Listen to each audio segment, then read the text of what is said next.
បងសូមចុចតាមខ្ញុំដើម្បីមើលរឿងបានពេញសូមអរគុណបងអ្នកមើលឲ្យធំនិងច្បាស់ទៅមើលទៅអ្នកគួរតែដឹងគុណខ្ញុំបើមិនបានខ្ញុំទេពេញមួយជីវិតនេះអ្នកមិនអាចឃើញទេសភាពបែបនេះបានទេទេសភាពដ៏ស្រស់ស្អាតអ្នកពិតជាស័ក្តិសមជាស្រីស្អាតលេខ1នៅកាំងហៃមែនរូបរាងពិតជាតាក់ទាញខ្លាំងណាស់ថ្នមបន្តិចយឺតបើអ្នកមិនប្រញាប់ទេប្រយ័ត្នខ្ញុំនឹងបាញ់ចំអ្នកហើយឈប់សិនលោកហាងអ្នកពិតជាមានភាពក្លាហានដូចឆ្កែម្លេះលោកជាងអ្នកមកដល់តាំងពីពេលណាខ្ញុំមកគឺពិតណាស់មកដើម្បីសុខទុក្ខអូនប្រុសចានតាប៉ៅលោកជាងហេតុអ្វីបានជាអ្នកវាខ្ញុំអីខ្ញុំមិនត្រឹមតែវាទេផ្លូវទៅឈប់ខ្ញុំជំពាក់អ្នកហើយអូនប្រុសឲ្យគឺបងធំមកយឺតហើយគាត់ត្រូវគេចោទហើយកុំឲ្យនរណាហ៊ានប៉ះពាល់ហួងធានសឹងហ៊ានតើអ្នកចង់មកតាក់ទងរឿងជាមួយខ្ញុំមែនទេសានហេអ្នកជាមេខ្លោងក្រំដីនៅជាងហៃជាអ្នកមានអំណាចឥទ្ធិពលនិងទ្រព្យសម្បត្តិសម្រាប់ត្រកូលខ្ញុំអ្នកច្បាស់ជាមិនមែនជាមនុស្សធម្មតាទេចៅថាវជាមនុស្សដែលឪពុកខ្ញុំបានចង្អុលឈ្មោះទៀមទាទោះបីជាអ្នកក៏មិនអាចនាំគេទៅបានដែរតើពួកអ្នកចង់ប្រឆាំងនឹងខ្ញុំជាងសានហេឬយ៉ាងម៉េចថាវអ្នកយកច្រឡំហើយរឿងទាំងអស់នេះគឺហួងធានសឹងជាអ្នកបញ្ជាខ្ញុំបានគាត់ហើយជាងសានហេដូច្នេះមានតែអ្នកទេហួងធានសឹងដែលត្រូវស្លាប់នរណាមកបំបាក់ជើងខាងឆ្វេងរបស់វាខ្ញុំចង់ឃើញថាត្រកូលវាងមានសមត្ថភាពប៉ុណ្ណាទៅមនុស្សម្នាក់នេះយកមកប្រគល់ឲ្យខ្ញុំទៅចៅថាវហេអ្នកហាក់មើលស្រាលខ្លួនឯងពេកហើយបើទោះជាជាងសានហឺក៏ខ្ញុំខ្លាចដែរតែអ្នកនេះគ្រាន់តែជាឆ្កែល្ងងដែលខ្ជិលអំណាចគេក៏ហ៊ានចង់ប៉ះខ្ញុំដែរបើអ្នកហ៊ានតែប៉ះខ្ញុំធានាថាអ្នកនឹងត្រូវស្លាប់ឆ្កែព្រៃដូចជាអ្នកហ៊ានដល់ថ្នាក់វាខ្ញុំទៀតមួយកំភ្លៀងនេះគឺរឿងគ្រួសារវាងរបស់ត្រកូលចៅត្រកូលវាងលួចទេវកថាឋានសួគ៌មួយកំភ្លៀងនេះ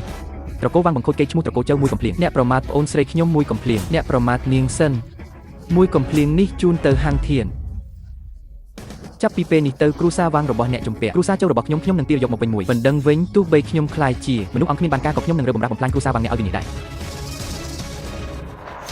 លឿនយកទៅមន្ទីរពេទ្យភ្លាមគ្រូសាវាងកិច្ចប្រជុំបដិសេធចិត្តចាប់ផ្ដើមហើយយើងត្រូវតែប្រញាប់ទៅដល់ភ្លាមបើសិនគ្រូសាសិនត្រូវគេចោទប្រកាន់ពីបទឧក្រិដ្ឋស្ថានគ្រូសាសិននឹងចប់ហើយលោកតាសិនខ្ញុំមិនអីទេប៉ុន្តែខ្ញុំត្រូវតែត្រឡប់ទៅសាលារៀនវិញសិនថ្ងៃស្អែកទីស្នាក់ការកណ្ដាលរបស់ប្រទេសគម្រោងឯកសណ្ឋាននឹងត្រូវដឹកនាំចាក់ចេញទៅចំណែកគ្រួសារវាងបែជាកោះប្រជុំនៅថ្ងៃនេះដើម្បីប្រកាសពីការដាក់លក់ផលិតផលថ្មីវាច្បាស់មានគោលបំណងបង្កើតឥទ្ធិពលហើយបើពួកគេធ្វើបើសិនជាជោគជ័យប្រហែលជាគ្រួសារវាងក៏នឹងក្លាយជាអ្នកល្បីល្បាញសម្រាប់គម្រោងសម្លៀកបំពាក់សនីថ្ងៃស្អែកដែរតែខ្ញុំឮថាគ្រួសារសិនទេដែលជាជំរឿនដំបូងសម្រាប់គម្រោងសម្លៀកបំពាក់សនីគ្រួសារសិនបានទទួលគម្រោង 1000 លានពីមហាសេដ្ឋីរួចហើយនៅចង់បានគម្រោងសម្លៀកបំពាក់ស្ទៀតគ្រួសារសិននេះពិតជាលោភលន់ខ្លាំងណាស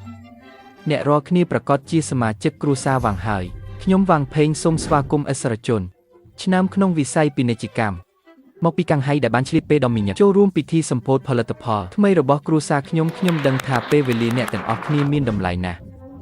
់ពេលវេលាមានតម្លៃខ្ញុំមិនខ្ជះខ្ជាយទៀតទេលោកស្រីនេះគឺជាផលិតផលដែលគ្រួសារវាងចំណាយពេល10ឆ្នាំដើម្បីផលិតគឺស្រាដ៏ល្បីធានសៀនជួយទេពអប្សរបំពេសោយតាមរឿងនិទានវាជាស្រាល្បីបំផុតមួយក្នុងចំណោមស្រាល្បីទាំង10ធានសៀនជួយនេះគ្រួសារវាងមានកម្លាំងដើមឡើយមិនធម្មតាទេតែបែរជាយកវាទៅថ្វាយអ្នកមានបំផុតនៅកូនៀតដែលចូលចិត្តស្រាស្វាមានបំផុតនៅកូនៀតដូច្នេះគម្រោងទាំងនោះនឹងងាយស្រួលគ្រប់គ្រងហើយមុនពេលដែលអ្នកទាំងអស់គ្នាភ្លាក់រសជាតិស្រាដ៏ល្បីខ្ញុំមានរឿងមួយទៀតដែលត្រូវប្រកាសនោះគឺថាគ្រួសារវាងរបស់ខ្ញុំបានសម្រេចទេភាគហ៊ុនស្រាធានសៀនជួយនេះចំនួនពាក់កណ្ដាលទៅឲ្យអ្នកផ្សេងហើយដើម្បីឲ្យត្រកូលសិនអាចចងសម្ព័ន្ធជាមួយត្រកូលវាងត្រកូលទាំងពីរត្រូវធ្វើការជាមួយគ្នាតែខ្ញុំមិនយល់ព្រមទេខ្ញុំមិនយល់ព្រមជាដាច់ខាតត្រកូលសិនរបស់ខ្ញុំគ្មានថ្ងៃសហការជាមួយនឹងត្រកូលវាងរបស់អ្នកឡើយអ្នកជប់និយាយព្រាមត្រកូលវាងគឺដើម្បីតែប្រយោជន៍ផ្ទាល់ខ្លួនមិនត្រឹមតែចាប់ចម្រិតជើជូប៉ុណ្ណោះទេថែមទាំងបងផ្ដាច់ជីវិតគេទៀតផងចិត្តខុសខើបែបនេះជាមិនអាចសហការជាមួយពួកគេបានដែរអ្នកចង់បោះបង់ឱកាសគ្រាន់តែព្រោះតែឆ្កែព្រៃម្នាក់នឹងបំផ្លាញអនាគតដ៏ភ្លឺស្វាងរបស់ត្រកូលសិនហើយខ្ញុំកំពុងតែជួយសង្គ្រោះត្រកូលសិនទៅអ្នកនិយាយឈួតអីណាសិនរបស់យើងរងចាំឱកាសនេះអស់រយៈពេលល្អនេះហើយដរាបណាអាចសហការជាមួយត្រកូលវាងបានចាប់ដៃគូសហការគ្រួសារនឹងយកស្រាធានសៀនជួយនេះទៅប្រើក្នុងពិធីជប់លៀងមហាសេដ្ឋីថ្ងៃស្អែកដើម្បីដណ្ដើមយកកិច្ចសន្យារាប់ពាន់លានដុល្លារនោះចាប់ពីពេលនេះទៅគ្រួសារសិននឹងអាចគ្រប់គ្រងមិនថានៅសមុទ្រឬទន្លេទេសូម្បីនៅមានគេឈ្មោះល្បីល្បាញដែរពិតណាស់ឲ្យតែយើងអាចសហការគ្នាបានចាប់ពីពេលនេះទៅគ្រួសារវាងនិងគ្រួសារសិននឹងរីកចម្រើនលោកស្រីសិនកុំឲ្យបាត់បង់ផលប្រយោជន៍ធំដោយសារតែរឿងតូចតាច់អីលោកស្រីសិនខ្ញុំគិតថាតើមានការយល់ច្រឡំអ្វីនៅទីនេះទេគ្រួសារវាងរបស់ខ្ញុំមិននឹងហ៊ានចាប់ចម្រិតជើជូទៅកើតបើសិនជាមានការប្រមាថមើលងាយអ្នកគ្រប់គ្រងត្រកូលវាងខ្ញុំសុខចិត្តធ្វើរឿងនេះឥឡូវសូមទោសហើយសូមមើលពីចិត្តស្មោះរបស់ត្រកូលវាងខ្ញុំណាយើងគ្រាន់តែសង្ឃឹមថានឹងសហការជាមួយកញ្ញាសិននិងត្រកូលសិនដើម្បីឈានទៅមុខមួយជំហានទៀតកញ្ញាសិនខ្ញុំដឹងថាអ្នកតែងតែចង់ឲ្យត្រកូលសិនរបស់អ្នកកាន់តែរីកចម្រើនឱកាសឥឡូវស្ថិតនៅមុខអ្នកហើយតើអ្នកពិតជាមានបំណងបោះបង់ឱកាសនេះឬត្រកូលសិនមិនបាច់ចំណាយប្រាក់កាសទេគ្រាន់តែញកក្បាលយល់ព្រមត្រកូលសិនរបស់អ្នកអាច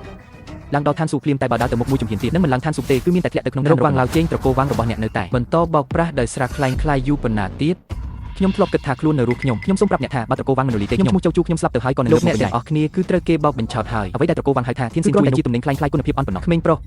អ្នកហ៊ាននិយាយបែបនេះតើអ្នកដឹងពីផលវិបាកអ្វីខ្លះទេអ្នកហ៊ាននិយាយបែបនេះទៀតពេលណាខ្ញុំនិយាយដោយស្មោះត្រង់ខ្ញុំយកនាមជាកូនប្រុសច្បងត្រកូលចូលនៅជាងហើយស្បត់ថាអ្វីដែលខ្ញុំនិយាយនៅថ្ងៃនេះគឺសុទ្ធតែជាការពិត10ឆ្នាំមុនត្រកូលវាងបានលួចរូបមន្តធានស៊ីនជួយរបស់ត្រកូលខ្ញុំថែមទាំងបំផ្លាញត្រកូលចូលរបស់ខ្ញុំទៀតផងមនុស្សស្លាប់អស់តែពួកគេខំប្រឹងអស់ពីចិត្តតែបានត្រឹមរូបមន្តតែផលិតមិនបានវិធីសាស្ត្រសម្ងាត់ក្នុងការញ៉ាំទេពួកគេចំណាយពេល10ឆ្នាំដើម្បីផលិតអ្វីដែលពួកគេហៅថាវាស្រវឹងនោះគឺគ្រាន់តែជាទំនិញគុណភាពទំនិញខ្លាំងៗអាចការមិនទាន់និយាយការពិតជប់និយាយទៅកំហឹងទៅហើយចប់ហើយទុកនៅទីនេះលោកអភិបាលស្រុកចៅរឿងរបស់អ្នកពិតជាគួរឲ្យចាប់អារម្មណ៍ណាស់ប៉ុន្តែនេះគ្រាន់តែនិយាយតែម្ខាងរបស់អ្នកប៉ុណ្ណោះទោះបីជាអ្នកពិតជាកូនប្រុសច្បងនៃត្រកូលចៅក៏ដោយចុះយ៉ាងម៉េច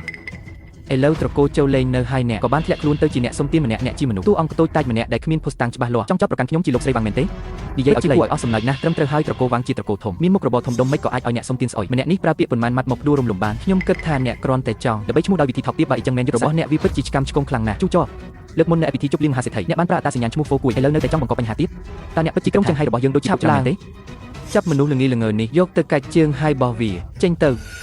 ខ្ញុំអាចធ្វើជាសាក់សេឲ្យជូចបានអ្វីដែលគាត់និយាយគឺសុទ្ធតែជាការពិតក្នុងចង្ហៃតើអ្នកណាខ្លះមិនស្គាល់អ្នកជីកញ្ញាសិនធំទំនាក់ទំនងបងស្រីខ្ញុំនឹងចៅចនេះវាចម្លែកណាស់ការធ្វើសាក់សេឲ្យនាងគឺដូចជាការក្បត់ជាមនុស្សលួចពីខ្លួនឯងកូនស្រីថែមទាំងហ៊ានទៅលីឡំជាមួយជនសុំទានម្នាក់ទៀតផងយ៉ាងណាក៏ដោយក៏ជាអ្នកមានអំណាចនៅចង្ហៃដែរតែបែរជាធ្វើរឿងដែលគួរឲ្យអាម៉ាស់បែបនេះសិនយ៉ាន់ឈូតើអ្នកចង់ឲ្យត្រកូលសិនរបស់ខ្ញុំអស់មុខមាត់មែនទេសិនយ៉ាន់ឈូខ្ញុំនឹងឲ្យឱកាសអ្នកជាលើកចុងក្រោយតើអ្នកជ្រើសរើសជនសុំទានម្នាក់នេះឬក៏ខ្ញុំជាឪពុកបង្កើតប៉ាខ្ញុំកំពុងជួយចៅចប៉ុន្តែសំខាន់ជាងនេះខ្ញុំកំពុងជួយត្រកូលសិនខ្ញុំនឹងវាអ្នកឲ្យស្លាប់ទៅអាអ្នកក្បត់គ្រួសារ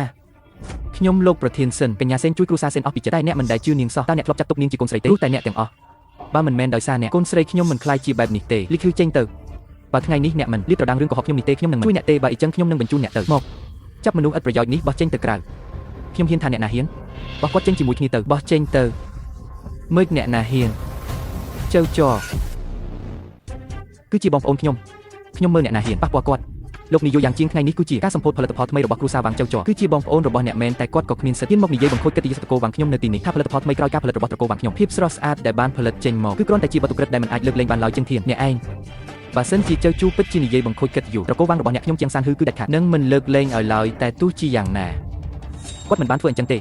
ខ្ញុំជាងសានហឺគឺចង់តែជួយការពារគាត់ត្រកូលវាងរបស់អ្នកមានទំនុកចិត្តបែបនេះមិនមែនមកពីអ្នកប្រកាសថាគ្មានអំណាចក្នុងដៃមែនទេ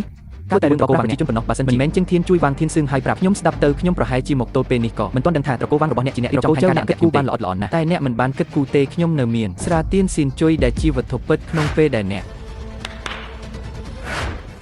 ប្រកាសណាស់ថាស្រាទៀនស៊ីនជួយរបស់ពួកអ្នកប្រកាសអញ្ចឹងខ្ញុំសូមប្រៀបធៀបមើលថាមួយណាពិតមួយណាคล้ายៗហើយវិតម្លៃសូមអ្នកទាំងអស់គ្នាបើកភ្នែកធំមើលឲ្យច្បាស់ថាអ្វីទៅជាស្រាទៀនស៊ីនជួយពិតប្រកាសអ្នកថា10ពិសេសនេះគឺដាក់ស្រាទៀនស៊ីនជួយមែនស្រាទៀនស៊ីនជួយជាស្រាល្បីទាំង10របស់ជាប្រភេទស្រាលេខ1មិនបាច់និយាយពីការវិនិច្ឆ័យខ្ញុំនឹងត្រួតពិនិត្យមើលគុណភាពមិនមែនគ្រាន់តែជារូបភាពបំបត្តិភ្នែកទេ